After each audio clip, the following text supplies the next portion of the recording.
Jadi proyek yang kami bahas yaitu pengembangan dan optimalisasi LRT Palembang.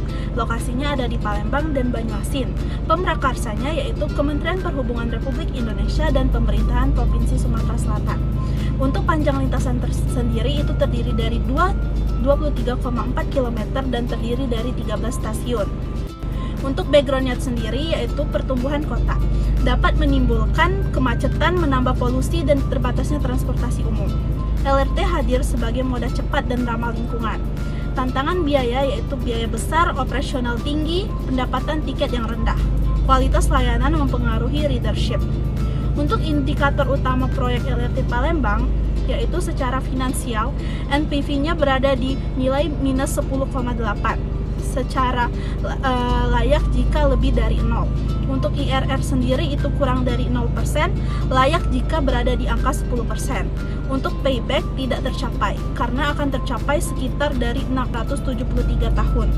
Berarti untuk layak jika lebih dari 20 tahun. Dalam aspek ekonomi, BCR itu sendiri di 1,4, layak jika lebih dari 1. NPV ekonomi sekitar 0,315, yang berarti layak jika berada di lebih dari 0. Lingkungan untuk emisi CO2 itu sekitar 4.568 ton per tahun, yaitu penurunan signifikan. Baik untuk sosial, relokasi keluarga berada di nilai 1.170, layak jika sesuai dengan kebijakan. Yaitu selanjutnya tentang objektif dan scope. Untuk objektif itu mengurangi waktu tempuh sekitar 30-50% dan tingkatan kapasitas 200-300 penumpang per kereta. Target ridership 20-25.000 per hari dan kurangi emisi lebih kurang dari 4.500 ton CO2 per tahun. Untuk skopnya sendiri yaitu jalurnya 23,4 km dan terdiri dari 13 stasiun. Untuk sistem LRT listriknya 750 volt. Analisis finansial, ekonomi, sosial, dan lingkungan. Selanjutnya yaitu metodologi. Untuk datanya melalui survei lalu lintas, laporan PUPR, dan data ekonomi regional. Analisisnya NPV, IRR, payback, BCR, NPV, ekonomi. Lanjut dengan model resiko dengan RIX. Asumsinya nilai 5%, diskon 8%, horizon 30 tahun, dan inflasi 5%. Market analysis atau demand.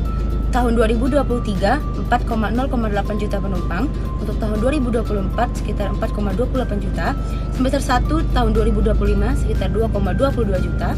Proyeksi tahun 2030, kurang lebih 5,7 juta penumpang. Untuk pertumbuhan naik bila feeder dan layanan ditingkatkan. Selanjutnya yaitu aspek teknis dan operasional.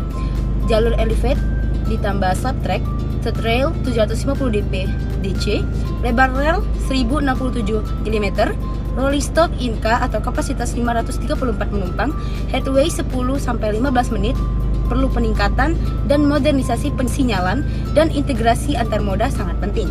Selanjutnya yaitu aspek finansial. Untuk biaya proyek sekitar 10,9 triliun, lahan 1 triliun, konstruksi 6 triliun, operasi 1,5 triliun, dan lain-lain sekitar 2,4 triliun. Pendapatan untuk tarif sekitar 5.000 sampai 10.000, pendapatan awal kurang lebih 36 sampai 60 M per tahun. Non-fare revenue perlu diperkuat seperti iklan, sewa kios, dan lain-lain. Hasilnya NPV negatif, IRR rendah, payback tidak tercapai, tidak layak finansial, murni tanpa subsidi. Selanjutnya untuk aspek ekonomi, sosial, dan lingkungan. Aspek ekonomi, EIRR lebih dari 12%, NPV ekonomi positif, hemat waktu, turunkan kecelakaan dan biaya eksternal. Untuk lingkungan, modal listrik, penurunan CO. Sosial, akses pendidikan dan pekerjaan meningkat, tarif terjangkau, terjadi inklusif. Lalu tantangannya berada di load factor yang rendah, penataan PKL dan angkot. Lingkungannya, modal listrik yang menyebabkan penurunan oksigen dan signifikan. Selanjutnya yaitu risiko dan mitigasi.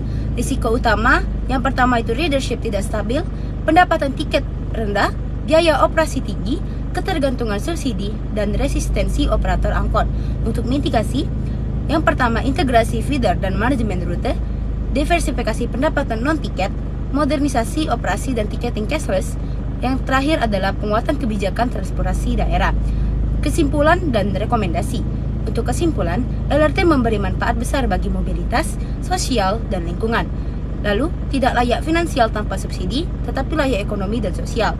Untuk rekomendasi, yang pertama itu integrasi feeder dan TOD, peningkatan kualitas layanan, diversifikasi pemasukan seperti iklan, retail, sewa, lalu ada transparansi tata lingkungan dan sosial, dan yang terakhir adalah tetap membutuhkan dukungan subsidi dan pemerintah.